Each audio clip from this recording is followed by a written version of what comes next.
And so as we look now, I didn't bring the bear and the stick to show what Haman went through, but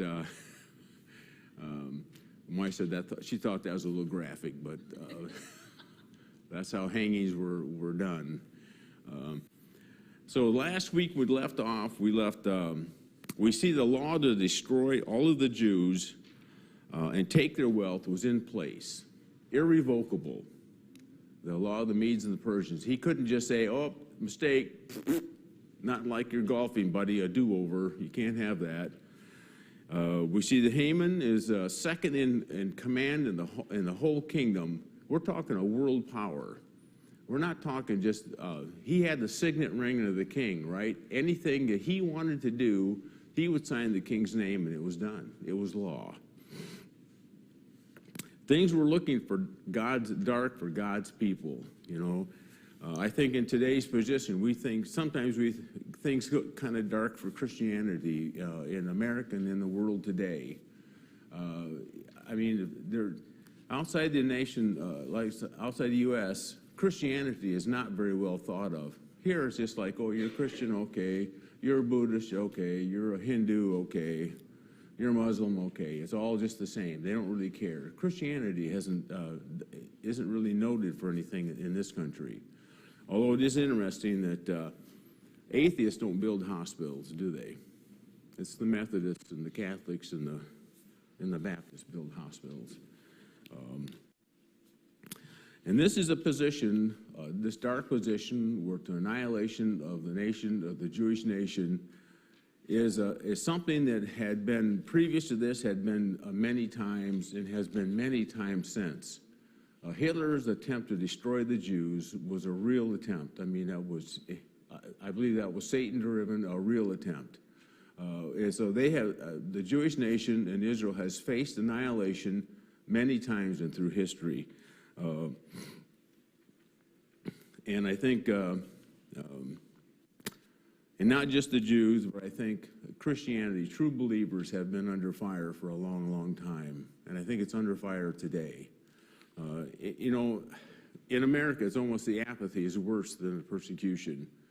In persecution, in all these places where persecution of the Jews or of the Christians is active, Christianity grows under persecution.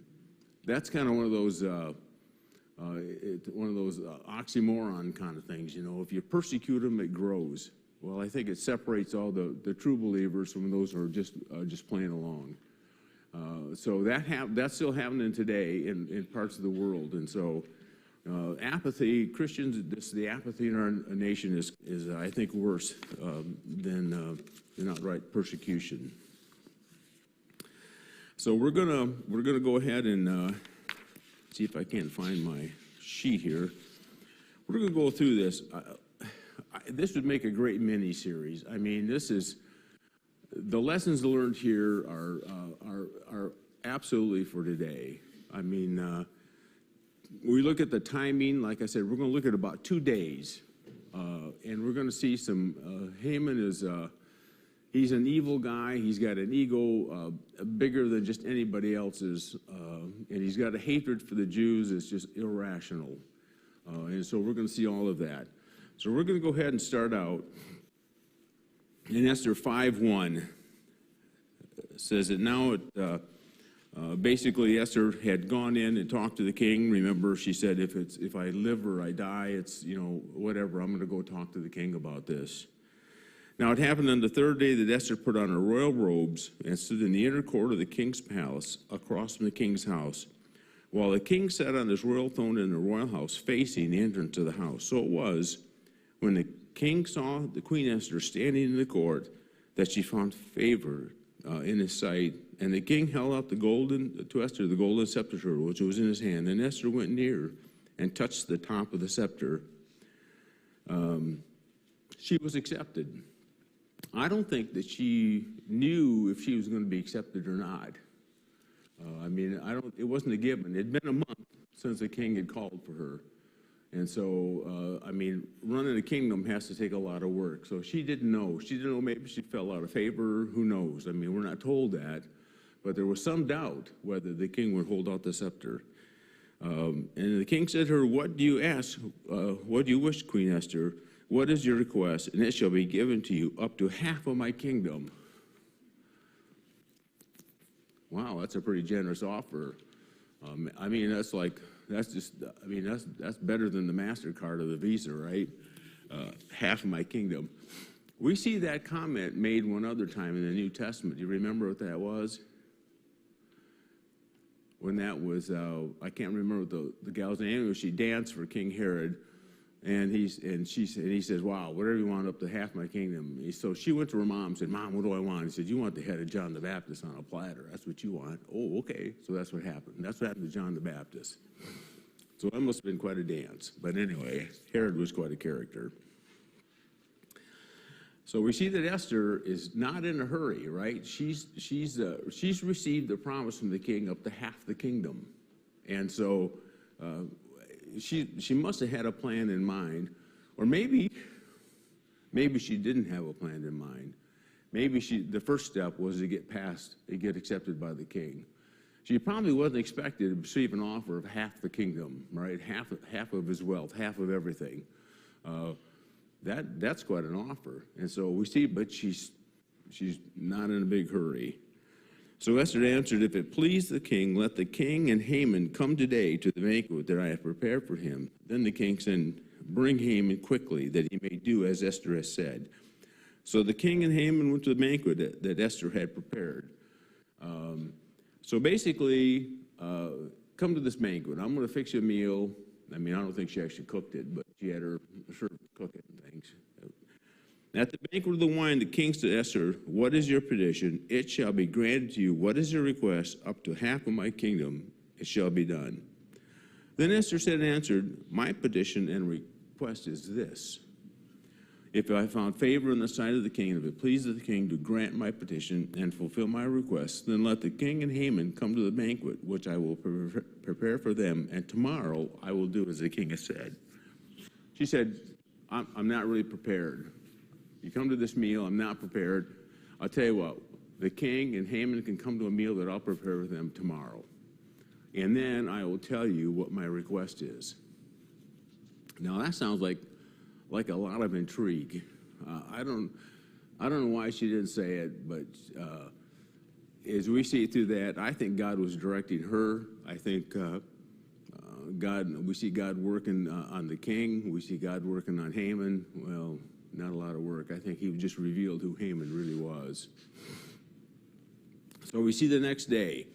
Now, what I find interesting is the response of Haman, right? I mean, he has a giant ego, right? So Haman went out that day joyful and with a glad heart. But when Haman saw Mordecai in the king's gate, and that he did not stand or tremble before him, he was filled with indignation against Mordecai. He was filled with wrath. Here is this guy, he's just been invited, he's second in the king, he has the king's signet ring. Anything he wants or anything he wants to do is his. But you know what? There's one miserable Jew that will not tremble before him. Isn't that amazing? And he was just filled with wrath. He was mad. He was hot. This Jew, who is this guy that he would not tremble before me? Everybody else in the kingdom, everybody else in the capital trembled before Haman. He had a huge ego, a huge mind. He said, I got to do something about this. And so what does he decide to do? We read on what he decides. Then Haman told them of his, nevertheless, Haman restrained himself and went home and called for his friends and his wife Zeshra.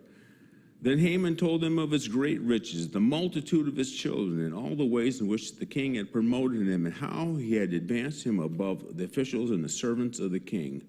Moreover, Haman said, besides, Queen Esther invited no one but me to come in with the king to the banquet that she prepared, and tomorrow I am again invited by her along with the king. Yet all this avails me nothing, as so long as I see Mordecai the Jew sitting at the king's gate. So now what are we going to do? So he got all of his friends and his wife to help him. All very much. Then his wife Zeshra and all of his friends said to him, let a gallows be made 50 cubits high, and in the morning suggest to the king that Mordecai be hanged on it. Then go merrily with the king to the banquet, and the thing pleased Haman, so he had the gallows made. Now, his wife suggested, why don't you just go in tomorrow and suggest, man, have a 50 cubits. What is that? 75 feet. They found a tree or something that was 75 foot tall and made a gallows to hang this Mordecai on. Because how dare Haman wanted the entire capital of Susan, the entire capital, to know that here's this Jew that did not bow and tremble before me, and this is what happens to him. And if you oppose me, and that's what's going to happen to you. And of course, his wife and all of his friends decided that's a good idea, and they encouraged him. And the problem with some of these politicians today is, and if we're not careful, you need to be careful of your friends. Growing up now, with Rebecca, we sent her to a private school because we couldn't pick her friends, but we could kind of select the pond that she's working out of. And so today, I think Washington, D.C. Has that same issue. They're all in there talking to each other how good they are and how great they are and what they're going to do. Some terrible ideas. And so Haman is happily, he said, just suggest to the king. I mean, you are second in command. Anything you tell the king, he's going to want to do, right?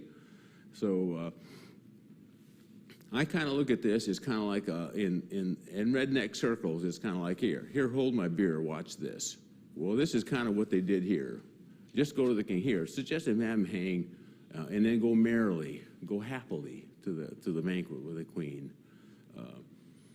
You know what? And that sounded like a good idea to him. That's kind of scary, isn't it?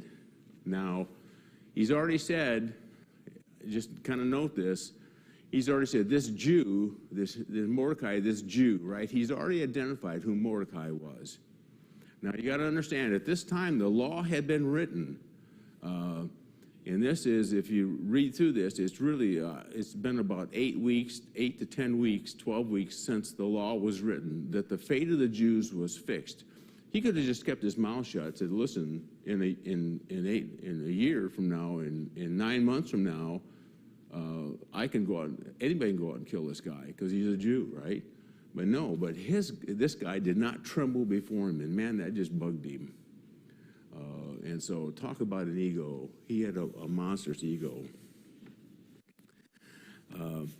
So we see they had this gallows made, 75-foot pole to hang him on. And I think chapter 6 starts out in an interesting fashion. It says, that night the king could not sleep. What night was that? That night. What night was that? The night before the banquet. The night that Haman had already decided to have Mordecai suggested he'd be hanged on this gallows. The gallows is already made. So what night couldn't the king sleep? Now, the king is not a believer here. The king's not Jewish. He's not a believer. So he said that night the king couldn't sleep. I don't know. I think God works in the hearts of the unbelievers. I think they're His tool. If we're His tool, willingly His tool. But these people, the unsaved, are God's tools, whether they know it or not. So he said that night the king could not sleep. So one was commanded to bring the book of the records of the Chronicles, and they read before the king. So the king, he can't sleep, so bring the history books. Bring what's happened in the kingdom. Bring those to me. And it said maybe the king couldn't read. That's very probable that he didn't read. So it kind of reminds me, read to Bill Boyle, because he doesn't read. And so somebody read to the king, read him the Chronicles. Now, there's nothing like a good history novel to make you go to sleep, right? I mean, that's, you can count sheep or have somebody read you the Chronicles. And so that's what happens. And it was found written that Mordecai had told of Bigthan and Teresh, two of the king's eunuchs and doorkeepers who had sought to lay hands on King Ahasuerus. Then the king said, what honor or what dignity has been bestowed on Mordecai for this? And And the king's servant who attended him said, nothing is done for him. Nothing. And that kind of brings me back to a point. Sometimes I think, as Christians, I think we need to understand that some of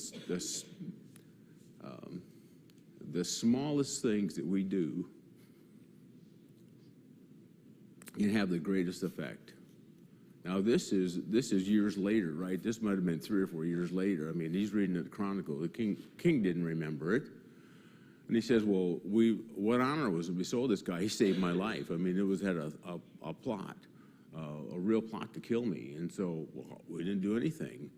What you find interesting, I find interesting through this, is that Haman was not well liked in the capital. I mean, that's just kind of a fact. And I think the king's servants I think he was well thought of in the government circles, that Mordecai was. Haman was not. He said, well, nothing's been done for him, king. And so the kings kind of think, well, so the king Ahasuerus is going, well, that ain't right. That isn't fair. Something should have been done for him. And so then the king says, who's in the court? I mean, this is early in the morning, right? Who's in the court? Who's present? Who's an official in the court? Now, Haman had just entered the outer court. Isn't it interesting how that night and Haman had just entered? You see God working in this. And the place he'd come up early for what purpose? To suggest that the king hang Haman on the gallows he had prepared for him. The king's servant said to him, well, Haman is here standing in the court. And the king said, well, let him come in.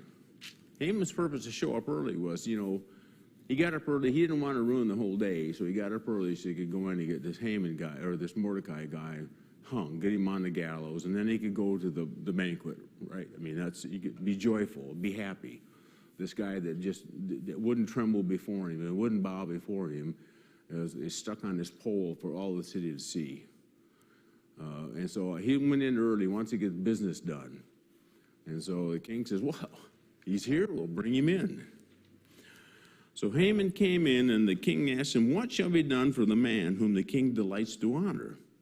Now Haman thought in his heart, whom would the king delight to honor more than me? Wow, what an ego, right?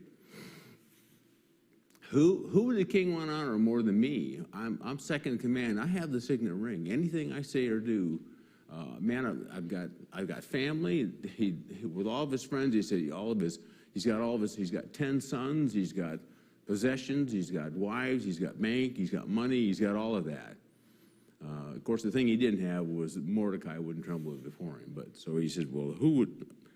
And the king answered him, for the man whom the king delights to honor, let a royal robe be brought, which the king has worn, and a horse in which the king has ridden, which has a royal crest placed on its head. Then let this robe and horse be delivered to the hand of one of the king's most noble princes, that he may array the man whom the king delights to honor.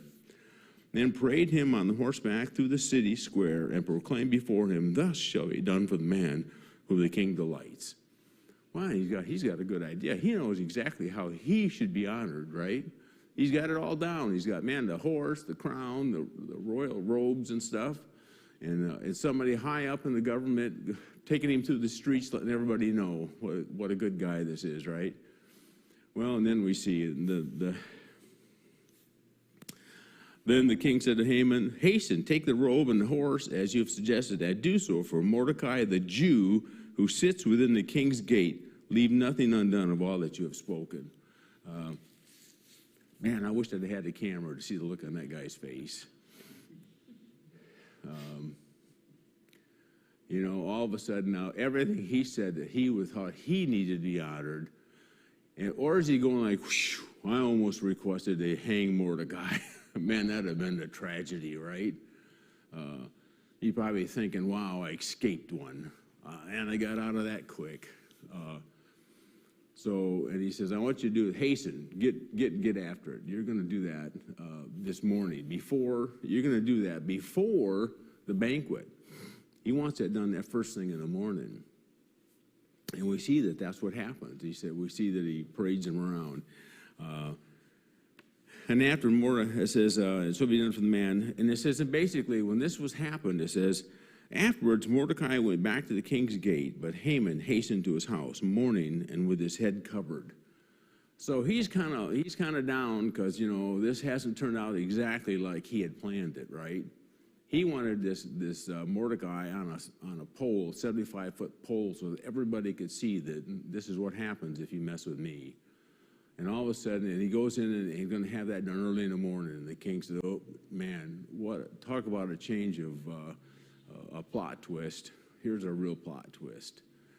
And so he goes back to his home, and he's kind of disappointed. It says, when Haman told his wife Zeresh on all of his everything that happened to him, the wise men and his wife said to him, if Mordecai, before whom you have begun to fall, is of Jewish descent, you will not prevail against him, but will surely fail before him. Wow. They were the ones suggesting that they build the thing and hang him, right? And all of a sudden, they had to parade him around, and all of a sudden, boy, that crowd flipped pretty quick, didn't it? He said, "Oh, you've had it." If nice, what a family! Talk about dysfunctional family. I don't know that one was. Like I said, this would make great theater. I mean, it would. It says, will surely fail. And while they were still talking with him, the king's eunuchs came in and hastened to bring Haman to the banquet which Esther had prepared.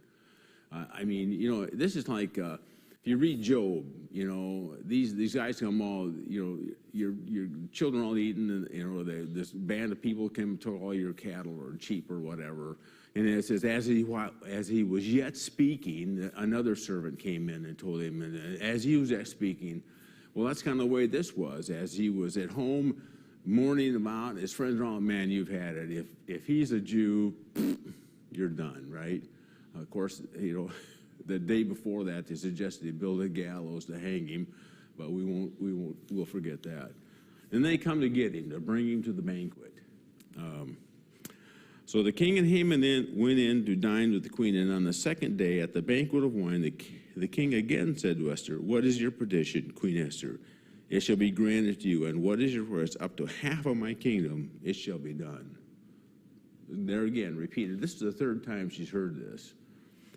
Then Queen Esther answered and said, If I have found favor in your sight, O king, and if it pleases the king, let my life be given me at my petition and my people at my request. She's saying basically, I want to spare my life and the life of my people. For we have been sold, my people and I, to be destroyed, to be killed, and to be annihilated. Had we been sold as male and female slaves, I would have held my tongue, although the enemy could never compensate for the king's loss. She said, had we just been sold, had we just been put into slavery, I wouldn't have talked to you about this. But we have been sold to be destroyed, to be annihilated, to be killed. And that's why I'm talking to you. Then King Ahasuerus in verse 5 said to Queen Esther, who is he and where is he who would dare presume in his heart to do such a thing? We needed that camera again. Because after he told him to honor Mordecai, and all of a sudden the queen's in the banquet that he's going to go to, just him and the king and Queen Esther, and she says, we've been sold to be annihilated, to be killed. And the king's, you can kind of hear the king's voice here. Who is he and where is he that presumes such a thing? Who is he? Point him out. And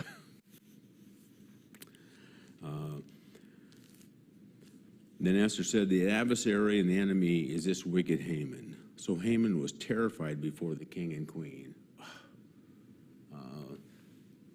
I can just imagine. Haman was not, things weren't going quite well.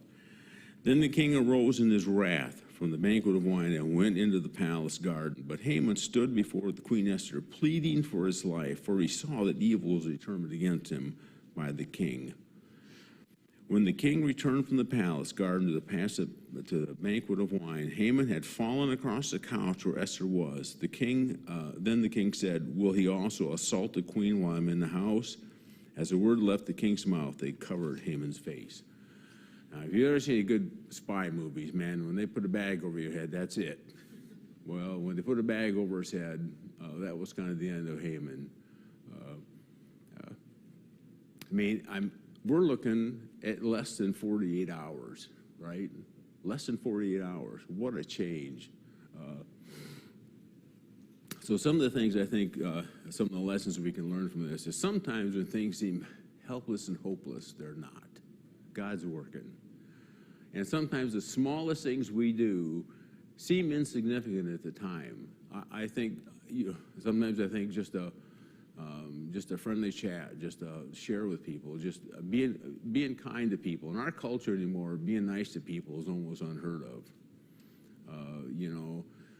And as my wife saw this week at Burger King, it got all worked up, was throwing the food, and she wasn't, but somebody in the car didn't like their order or whatever, was throwing the food back through the window with the Burger King employee. I mean, that's how people are. They're supposed to wear a mask on the airplane. They don't like it, so they get up and assault the stewardess and the flight attendants and stuff, and the customers have to jump them and tie them and duct tape them to chairs and stuff. That's kind of the culture we live in. So just being kind to people, being sensitive to their needs and things. And I think sometimes it's that voice, if we're not careful, that voice is kind of that still small voice of God. And I keep thinking of Samuel, as a young man, hear this voice, Samuel, Samuel. Now, I'm not sure God speaks to us audibly. He speaks through volumes through the Word. Of course, if you start telling people you're hearing God talking to you, they'll probably change your meds or something. But and I don't think that's for today. But this clearly speaks to us. And so, but why did Samuel hear that still small voice of God? Because he was listening. He was listening for Eli, for the priest to call him. And so I think part of that lesson for us today is we need to be listening to God for him to direct us in dealing with people. And the noise, because we live in a noisy culture. I mean, I don't know if you've noticed that, but we live in a culture that's full of noise, and very little of it is God related. So we see that, yes, we see that Haman has taken a turn for the worse here. They've got a bag on his head, and the king's pretty ticked. Now it says, this is why I think, that Haman was not well liked in the community. In verse 9 it says, Then Harbanoth, one of the eunuchs, said to the king, Look, the gallows 50 cubits high, on which Haman made for Mordecai, who spoke good on the king's behalf, is standing at the house of Haman. Then the king says, Hang him on it. So they hanged Haman on the gallows that he had prepared for Mordecai. Then the king's wrath subsided. So here's Haman's friends are saying, if you want to get rid of Mordecai, just build this gallows, right? Now, this was not something done in quiet. It wasn't done privately. This was designed to embarrass Mordecai and warn everybody else. And so now, here's in the court, one of the king's servants said, hey, you know what? Well, the king's already, I'm not sure the king knows what he's going to do with him exactly, but he said, you know what? He said, hey, he built this for Mordecai, He was going to have him hanged. King says, easy solution, hang him on it. And so they hung Haman on this thing, 75 foot tall. Now, it doesn't say they executed him first. A lot of times, before they hung these people on these poles, they killed them. Now, I don't know if they did that or not. It doesn't tell us. But anyway, they hung him on this pole, 75 foot tall, among the city, outside of his house, by the way. So they all knew who this guy was. You don't hear anybody defending him and say, hey, listen, you just need to get rid of him or send him off or exile him or something. It's interesting how it appears that that those people in the capital, the ones that were in the court, in the quote, the government, did not like Haman. They didn't like bowing to him. But anyway, it says, on that day, King Ahasuerus, Queen Esther, the house of Haman, the enemy of the Jews, and Mordecai came before the king, as Esther told him how he was related to her. This is Mordecai, one of your servants. He's really my cousin. I mean, that's kind of that must have been kind of a shock. It says in verse 2, it says, the king took off his signet ring, which he had taken from Haman, and gave it to Mordecai, and Esther appointed Mordecai over the house of Haman. And Esther spoke again to the king, fell down at his feet, and implored him with tears to counteract the evil plot of Haman the Agagite and the scheme that she had run to the Jews. See, the problem was the law was still in effect. Haman's out of the picture, but the law is on the books. So Queen Esther says, she's imploring the king to do something about this. You have to nullify this law. You have to strike this law. You have to do over on the law thing. So it's interesting what then that says the king held the golden scepter toward Esther. Now Esther arose and stood before him. It says, if it please the king, and if I have found favor in his sight, and the thing seems right to the king, and I am pleased in your, let it be written to revoke the letters devised by Haman, the son of Hamathite, the Agagite, which he wrote to annihilate the Jews that are on the king. For how can I endure to see the evil which will become to my people, or how can I endure to see the destruction of my kindred? Then King Ahasuerus said to the queen Esther and to Mordecai, Jew, indeed, I have given Esther the house of Haman, and they have hanged him on the gallows because he tried to lay his hand on the Jews. You yourselves write a decree for the Jews as you please in the king's name, and seal it with the king's signet ring. For a letter which is written in the king's name and sealed with the king's signet ring, no one can revoke. So the king Sandor, he said, you write a new law. He said, I can't revoke. You can't revoke the old law.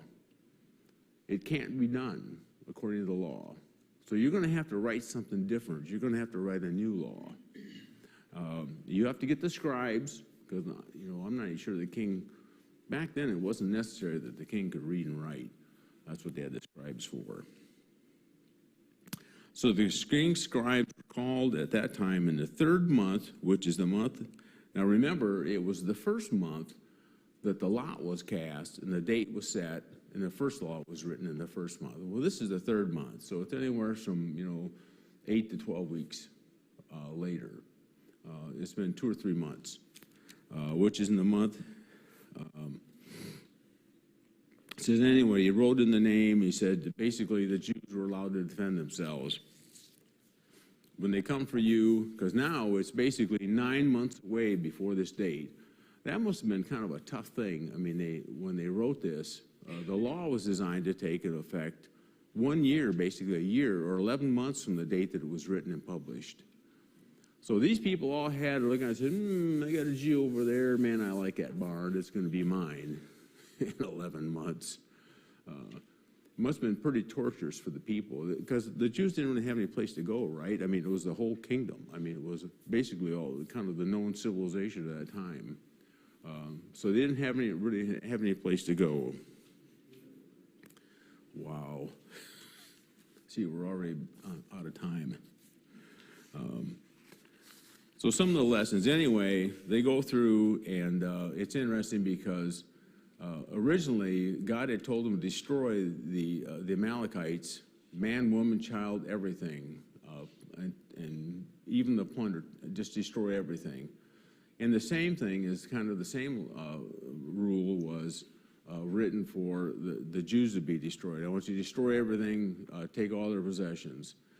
But we see that when the law was written, that they went through and they destroyed the people. They killed the people, but they left the possessions alone. So it was not a money-grabbing situation. And so it kind of goes through that. Some of the lessons that we can learn, I think, a kind act, even though sometimes it looks like it's forgotten, it's not. When preparing for an unprecedented event, wait on the Lord before again. Sometimes we make plans and always kind of scheme. We have our own kind of schemes, and sometimes I think we need to let God direct us. When dealing with unpredictable people, count on the Lord to open doors and hearts. Sometimes, it looks like these people, we'll never be able to reach them, yet God can reach them. And I think, when I always think about that night, I mean, have you ever woke up in the middle of the night and had somebody on your thoughts and heart?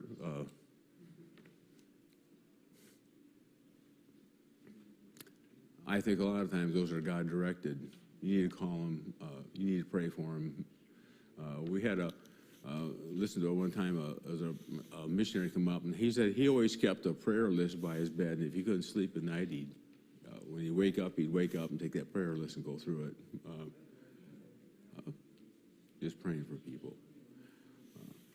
So Haman, I mean, sometimes it looks like the devil's winning, but in Esther we see that it turned out. And fine, I'm not sure exactly what happened to Esther after that. She was queen, I think, for about 12 years. But anyway, and it's interesting that she wasn't really a politician, right? I think Queen Vashti was a politician. I think she was intimately involved with a political scheme. Queen Esther just not. She didn't even know that this law had been written to annihilate her people. She was kind of out of the loop with that. So I think but going through that, like I said, this is a fantastic study. Now next week, we're going to finish up with Ezra. We're going to cover about 20 or 30 years of Ezra. So we'll go through the third return as it is. So let's go ahead and pray. Lord, I thank you for this day that you've given to us. I thank you for this account of Esther, Lord, that we might be mindful, Lord, that we might have our hearts attuned and listening for your direction. And Lord, as we look around us, Lord, we might not be discouraged about the things that look like dark days. So I pray, Lord, that you might be with us this morning. You might open our hearts for the morning message. Lord, I pray this in the name of Christ. Amen. Could you hear me that time, Kevin?